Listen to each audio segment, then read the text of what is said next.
Well, how did you like the last video? I just recorded what would have been 12 minutes worth of a podcast that didn't come out because somehow I hit the pause button. Good thing I'm going for my eye exam today, right? So the way that the last one started out was, can you smell me? Can you smell me? Can you tell what day it is? You can't. Well, I'm wearing Chanel Coco Noir, which is my favorite day off perfume. And that's when I know I've got a day off.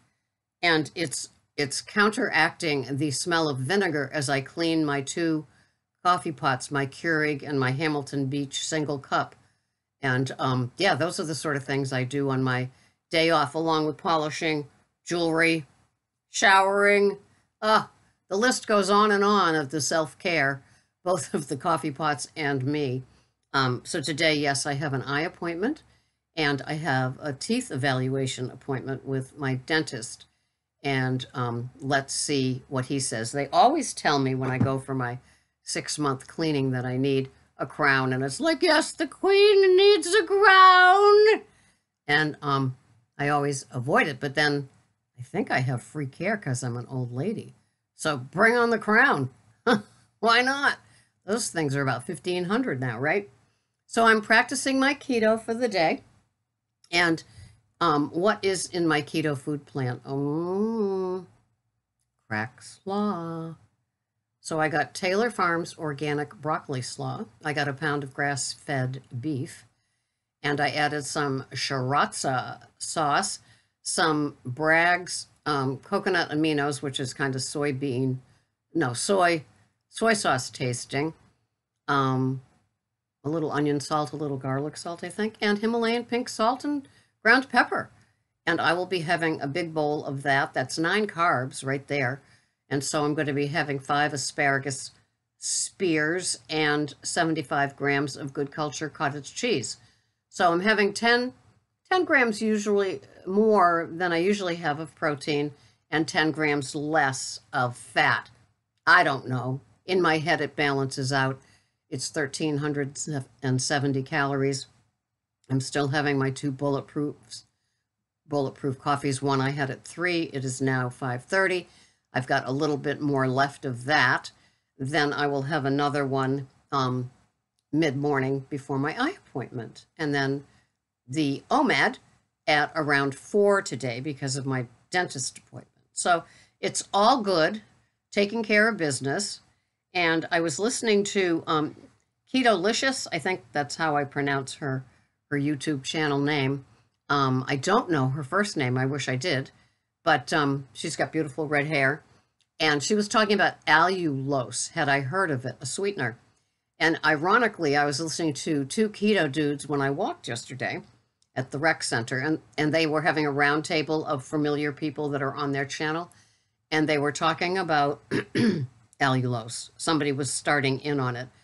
And I don't know, with it being a LOSE, L-O-S-E, if it's a manufactured sweetener that doesn't have organic roots, real food roots, because sucralose and those other ones are not in my list of sweeteners.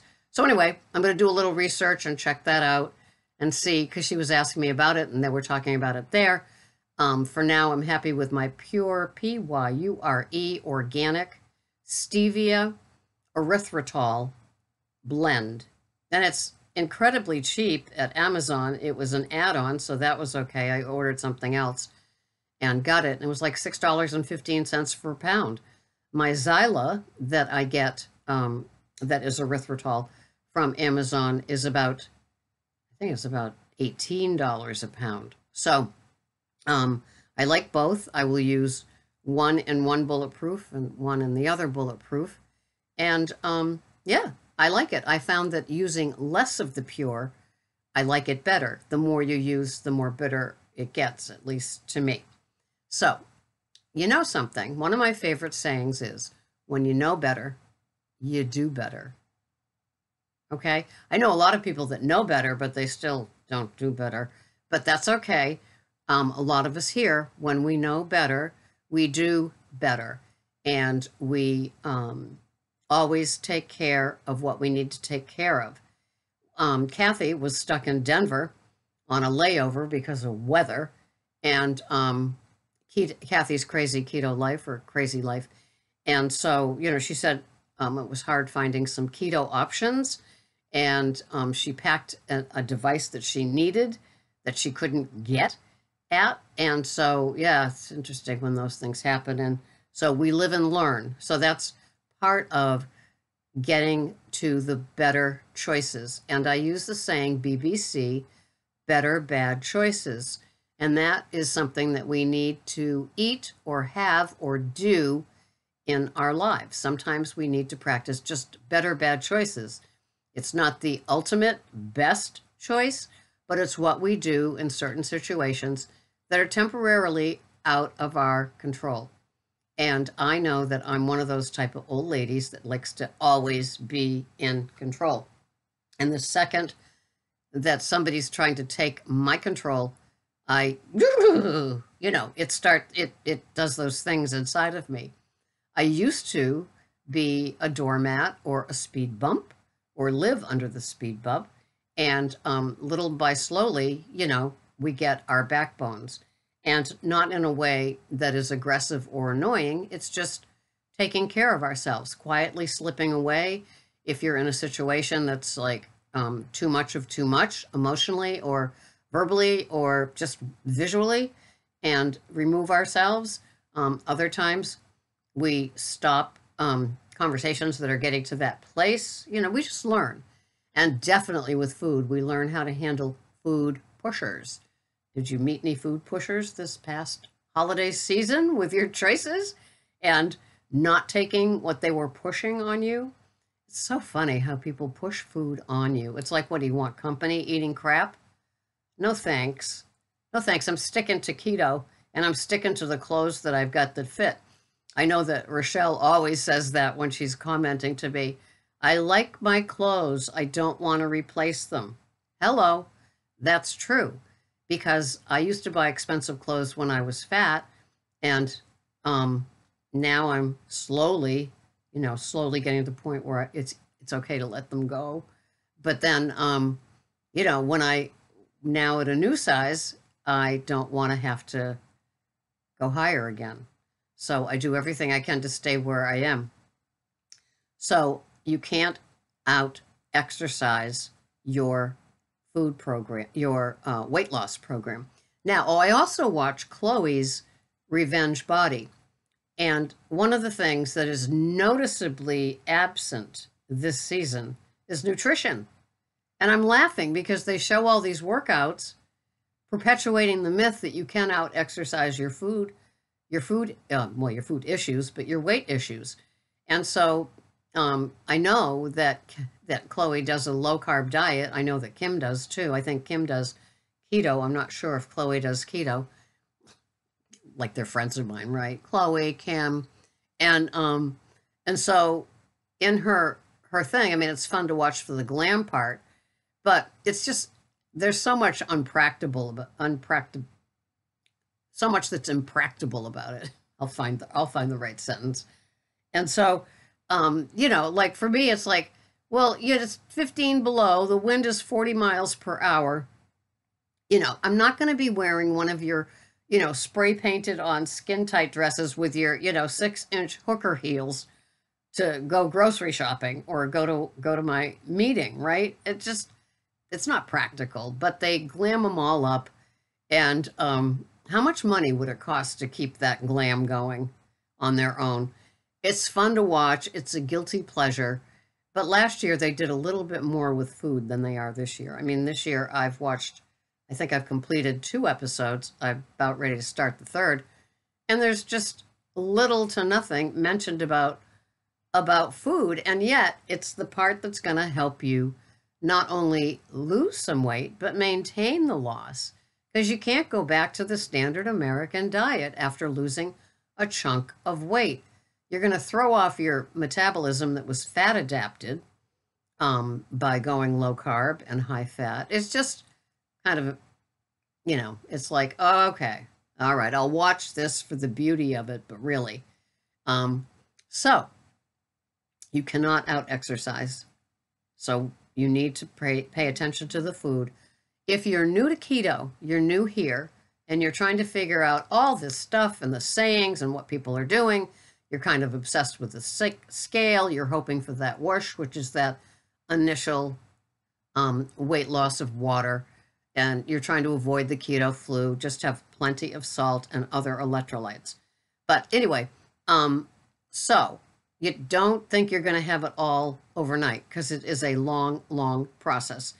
It's a whole new way of eating for a way of life. L-I-F-E. That means like keep going with the program. It doesn't mean until in the summer, so you can have your rock hard body and walk down the beach. I won't be doing that, even though I live in a coastal town. But anyway, so go slow with all of this. One thing that I suggest is to watch people's grocery hauls. Some of them scare me with the foods that they're still choosing on their keto food plan, but other people, you know, have quite healthy food hauls with, you know, things like salads and greens and good oils and good butters and healthy type meats and things like that. So, you know, you want to come out of that standard American diet. It's changing your whole head. You're changing your whole head, no matter what you think. It's like a whole redo of what you've been taught. That whole pyramid that the food programs still push, you know, it's just not a healthy food plan, and you're going to have to undo your entire life of learning of what to eat that's healthy. They still push it. I still watch it. One time I was walking around the rec, and it's the track is above the basketball court, and they had a health convention thing set up, and it was little old overweight women pushing the food pyramid and having your healthy grains, and then, you know, some blood pressure places, and then, you know, water bottles given for having your blood pressure taken and all that kind of stuff, but still pushing the standard American diet. It's everywhere. It's normal here in North America to be pushed to have grains and lots of fruits. Dr. Oz keeps doing it. I can't believe, I mean, like watching his show, sometimes my jaw just drops. It's like, you're really going to push this again? He had a show on about how it's okay to eat bread again. And I was just like, Dr. Oz, you know, I'm so tired of who funds you to do these. It's like you go so against your own grain. Woo! Pun intended. But, you know, sometimes I watch him and I just like, how can you do this? How can you sleep at night knowing that you're keeping people that want to lose weight, thinking that they can go buy a loaf of this special bread in the freezer section and not eat half of it? You've given people permission. It's like going to a doctor and having the doctor tell an alcoholic, beer is okay, wine is okay, wine coolers are okay, and you can smoke pot too. And here, let me give you a benzo so you can, like, you know, no, Dr. Oz, it makes me crazy. And then other times he'll have somebody on and there's like this keto code going on. So I always get tickled by that, like Suzanne Summers. So anyway, that's it. A bit of a rant. Where am I? Oh, I'm at 14 minutes. It's time. It's just time. I need to move on with my day. I have to pick up my 88-year-old woman to take her to the meeting and begin my day. I will see you the next time. Do your homework, do your research. You know what I'm looking up, Alulose, and I will see you the next time. Thanks so much for watching. Please subscribe. Please come out of the woodwork. Come out of the woodwork and say something. I need to meet you. Thank you so much for watching. Bye-bye for now.